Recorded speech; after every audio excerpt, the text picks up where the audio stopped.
Hello viewers, আসসালামু আলাইকুম। কেমন আছেন সবাই? কমেন্ট করে জানাবেন কিন্তু। আজকের ভিডিওটা একটু লং। আজকে প্রায় ১৬ মিনিটের একটা ভিডিও আমি আপলোড করছি।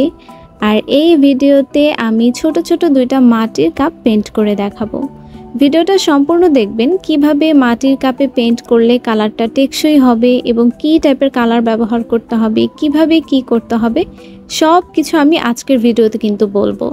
সো যারা একদম নতুন, যারা আমার পেজে নতুন, যারা আমার ইউটিউব চ্যানেলে নতুন এবং যারা কালার পেইন্টিং জগতে নতুন, যারা নতুন নতুন কালার করা শিখছেন, তারা কিন্তু ভিডিওটা সম্পূর্ণ দেখতে পারেন। পেইন্টিংয়ের জগতে যারা একদম নতুন নতুন নতুন জিনিসে পেইন্ট করা শিখছেন, তাদের মনের মধ্যে অনেক কনফিউশন থেকে যায়। কোনটা কালার দিয়ে শুরু করতে হবে, কোন কালার দিয়ে কিসে কালার করতে হবে, ইত্যাদি ইত্যাদি। তা আমি চেষ্টা করি আমার প্রত্যেকটা ভিডিওতে আপনাদের সাথে সুন্দর করে সব কিছু শেয়ার করার জন্য। হয়তো কিছু কিছু কথা আমি স্কিপ করে যাই ভুলে, অথবা আমার খেয়াল থাকে না, বাট আজকের ভিডিওতে আমি চেষ্টা করব একদম সব কিছু সুন্দর করে বলার। এজন্য আপনাদেরকে অবশ্যই ভিডিওটা সম্পূর্ণ দেখতে হবে, স্কিপ করা কিন্তু চলবে না। আর হ্যাঁ, যেটা বুঝেন না সেটা অবশ্যই আমাকে কমেন্ট করে জানাবেন। আচ্ছা, প্রথমে আমি যে কাজটা করব সেটা হচ্ছে আমি কাপের উপরে জেসো অ্যাপ্লাই করব। এবং যখন জেসোটা ভালো মতো শুকিয়ে যাবে তখন আমি এটার উপর কালার করব। জেসোটা হচ্ছে একটা কোটিং হিসেবে কাজ করে, এটা হচ্ছে বেস কালার হিসেবে আমি ব্যবহার করি। আপনারা এখানে জেসোর পরিবর্তে কিন্তু সাদা অ্যাক্রিলিক কালার ব্যবহার করতে পারেন, সাদা স্প্রে পেইন্ট ব্যবহার করতে পারেন। তো এই যে আমি এত বড় একটা জেসোর কোটা ব্যবহার করছি, এটা কিন্তু 500 ml এর একটা জেসুর কোটা। এর কারণ হচ্ছে আমি যেহেতু প্রফেশনালি কাজ করি, আমার অনেক কাজ করতে হয়, ভিডিও বানাতে হয়, কাস্টমারের জন্য করতে হয়, এজন্য আমার অনেক বেশি পরিমাণে লাগে। তাই আমি একটু বড় বড় ডিব্বাগুলো কিনে রাখি। আপনারা ছোট ছোট কাজ করেন, শখ করে ঘরে বসে কাজ করেন, তারা হচ্ছে একটু ছোট সাইজেরগুলো কিনবেন। 100 ml এর জারগুলো কিনতে পারেন, 275 ml এর যে জারগুলো থাকে এগুলো কিনতে পারেন। আপনারা কিন্তু আমার পেজে এই সবগুলো আইটেম পেয়ে যাবেন। Colours, brush set, gesso. মাটির কাপগুলো পাবেন না, মাটির কাপগুলো আমি মাটির জিনিসপত্র যেখানে সেল করে সেখান থেকে কিনেছিলাম। তো পেইন্টিংয়ের আইটেমগুলো কিনতে আপনারা অবশ্যই আমার পেজ ইনবক্স করবেন। যারা ইউটিউব থেকে দেখছেন তাদের জন্য আমি আমার ডিসক্রিপশন বক্সে লিঙ্কটা দিয়ে দিব। আপনারা হচ্ছে সেখান থেকে অনায়াসে আমার পেজে ঢুকে যাবেন এবং পেজে ঢুকে আমাকে ইনবক্স করবেন। আর কোনো কোশ্চেন যদি থাকে, পেইন্টিং সম্পর্কিত কোনো কোশ্চেন যদি থাকে, নির্দ্বিধায় আমার সাথে শেয়ার করতে পারেন আমার ফেসবুক পেজে। আচ্ছা, কালার হিসেবে আমি এখানে ব্যবহার করছি মনমার্ট অ্যাক্রিলিক কালার। আমি এখানে 36 ml এর 24 কালারের সেটটা ব্যবহার করছি। মনমার্টের কিন্তু আরও অনেকগুলো সেট আছে, 12 ml এর 12 কালার, 12 ml এর 24 কালার, 12 ml এর 36 কালার, 36 ml এর 36 কালার, 18 কালার, 48 কালার, মানে অনেক ভ্যারাইটিস পাবেন এবং সবগুলো কিন্তু আপনারা আমার পেজে পেয়ে যাবেন। অবশ্যই অ্যাক্রিলিক কালার দিয়ে করতে হবে। এখানে কোনো ধরনের জল রং, পোস্টার কালার এসব কিন্তু ইউজ করা যাবে না, তাহলে কালারটা থাকবে না, পানিতে ধোয়ার সাথে সাথে কালারটা চলে যাবে। আমি সবসময় মনমার্টে ব্যবহার করি, মনমার্ট অথবা ম্যারিজ অ্যাক্রিলিক কালার, আর ফেভিক্রাইলটাও ইউজ করি। মনমার্ট এবং ম্যারিজ এই দুইটা কালার হচ্ছে স্টুডেন্টদের জন্য, কারণ এগুলো মানেও ভালো এবং বাজেট ফ্রেন্ডলি। বাট সবথেকে ভালো হচ্ছে ক্যামেল। আপনাদের যাদের অ্যাবিলিটি অনেক বেশি থাকে, যারা শখ করে অল্প অল্প কাজ করতে চান, তারা হচ্ছে ক্যামেলের সব ধরনের প্রোডাক্ট আপনারা পারচেস করতে পারেন।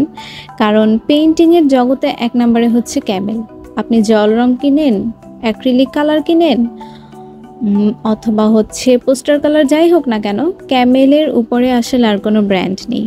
কিন্তু তার মানে আবার এই না যে মনমার্ট অথবা ম্যারিজ কালারগুলো খারাপ, এগুলো কিন্তু অনেক ভালো কালার। এগুলো দিয়েও আমরা অনেক ভালো মতো, মানে আমার পেজে যত ধরনের কাজ আমি করি সব হচ্ছে মনমার্ট, ম্যারিজ এই কালারগুলো দিয়ে, এবং ম্যাক্সিমামই এগুলো দিয়েই করে। তারপর হচ্ছে আমি ব্রাশের দিকে যাই। আপনারা ব্রাশ সম্পর্কেও জানতে চান যে এই কাজটা করার জন্য কোন ব্রাশ ব্যবহার করেছি, ওই কাজটা করার জন্য কোন ব্রাশ ব্যবহার করেছি। অ্যাকচুয়ালি আমার ব্রাশের নাম্বারগুলো কখনোই মনে থাকে না, আর যখন আমি ভিডিওতে ভয়েস দিতে যাই তখন তো আমার আরও মনে থাকে না যে আমি কোন ব্রাশ দিয়ে, কত নাম্বার ব্রাশ দিয়ে কাজ করেছি। তবে আমি হচ্ছে স্ক্রিনে দেখানো এই ব্রাশ সেটগুলো ব্যবহার করি। এগুলো হচ্ছে 12 পিসের ব্রাশ সেট, এবং সেই সাথে 7 পিসের এই ব্রাশ সেটটাও কিন্তু আপনারা নিয়ে নিতে পারেন। এটা দিয়েও মোটামুটি মোটামুটি না, এটা দিয়েও হচ্ছে আপনাদের কাজ ভালো মতো চলে যাবে। বিশেষ করে যারা একদম বিগিনার্স তারা হচ্ছে এই 7 পিসের সেটটা নিয়ে নিতে পারেন। আমি হচ্ছে 2টা কাপে সেম কালারই রাখবো, মানে ডিজাইনটা একটু ভিন্ন হবে বাট আমার কালার কম্বিনেশনটা সেম থাকবে। এই জন্য হচ্ছে আমি একই টাইপের রং গুলিয়ে নেই। প্রথমে আমি একটু হোয়াইট কালার দিয়েছি। হোয়াইট কালারের জারটা আলাদা, আমি হচ্ছে এখানে 24 কালারের সেটটা কিন্তু ব্যবহার করছিলাম, বাট হোয়াইট কালারটা আলাদা আমি রেখেছি কারণ 24 কালার সেটের হোয়াইট কালারটা শেষ। আসলে সাদা আর কালো এই 2টা কালার হচ্ছে অনেক তাড়াতাড়ি শেষ হয়ে যায়। এত বেশি প্রয়োজন পড়ে যে আমার এরকম 100 ml এর অনেকগুলো জার শেষ হয়ে গেছে, বাট 36 ml এর মনমার্টের বাকি কালারগুলো কিন্তু এখনো শেষ হয়নি।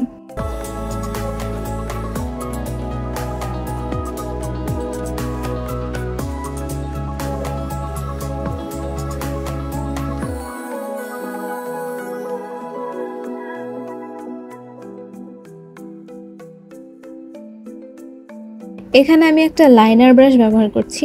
এগুলো হচ্ছে এই সেটের লাইনার ব্রাশ, তো ডিটেইলিং ব্রাশ বলে মেইনলি এগুলোকে। লাইনার ব্রাশ বা ডিটেইলিং ব্রাশ যে কোনো একটা বলতে পারেন। এগুলো হচ্ছে একদম চিকন চিকন কাজগুলো করার জন্য এই ধরনের ব্রাশগুলো ইউজ করা বেটার। আজকের ভিডিওটা একটু বেশি বড়। নর্মালি আমি আমার পেজে এত বড় ভিডিও আপলোড করি না, ইউটিউবে করা হয় বাট পেজে করা হয় না। আপনারা বোর হয়ে যেতে পারেন, তবে ভিডিওটা সম্পূর্ণ দেখতে আপনাদেরই ভালো। আর আমি যদি আরও বেশি এটাকে টেনে দিতাম, মানে আমি কিন্তু চাইলে এটার স্পিড অনেক বেশি বাড়িয়ে দিতে পারতাম, বাট সেটা করলে কাজগুলো আপনারা ভালো মতো দেখতে পারবেন না। কারণ সবাই তো আর এক না, অনেকেই থাকে যারা লং টিউটোরিয়াল চায়, ভালো মতো দেখে শুনে বোঝার জন্য যারা বড় বড় টিউটোরিয়াল চায়। তো সবার কথা চিন্তা করেই কিন্তু কাজগুলো করতে হয় আমাকে।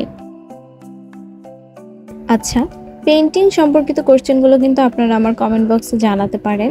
আপনাদের যদি কোনো কনফিউশন থাকে সেটাও জানাতে পারেন। তাছাড়া আপনারা যদি আমার থেকে নতুন কোনো ধরনের পেইন্টিং চান, নতুন কোনো জিনিসের উপরে কোনো টিউটোরিয়াল চান, সেটাও কিন্তু আমাকে জানিয়ে রাখতে পারেন। আমি অবশ্যই চেষ্টা করব আপনাদের রিকোয়েস্টের নতুন ভিডিওগুলো বানানোর।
কালার শুকিয়ে যাওয়ার পরে আমি এখানে ডিটেইলিং ব্রাশের সাহায্যে চিকন চিকন করে কয়েকটা ডিজাইন করে নেব। তারপরে আমি এটাকে শুকাতে রাখবো আরও একদিনের মতো। একদিন পরে আমি ভার্নিশিং করব। ভার্নিশিংটা হচ্ছে মোস্ট ইম্পর্টেন্ট। ভার্নিশিং না করলে কিন্তু আপনার কালারটা টেকসই হবে না। আর যেহেতু আপনি এটাকে ব্যবহার করবেন, আপনি এটার উপর চা খাবেন, চা খাওয়ার পর এটাকে ওয়াশ করবেন, সো কালার নষ্ট হয়ে যাওয়ার কিন্তু একটা বড় পসিবিলিটি থাকে। এজন্য অবশ্যই আপনাকে ভার্নিশিং করতে হবে। ভার্নিশিং করার পরও এটাকে শুকাতে হবে। চেষ্টা করবেন রোদে শুকানোর। 1 থেকে 2 দিনের মতো ভালো করে রোদে শুকাবেন এবং তারপরে ব্যবহার করবেন। সো এই ছিল আমার আজকের ভিডিওটা ভালো লাগলে অবশ্যই একটা শেয়ার করে দেবেন। Thank you so much.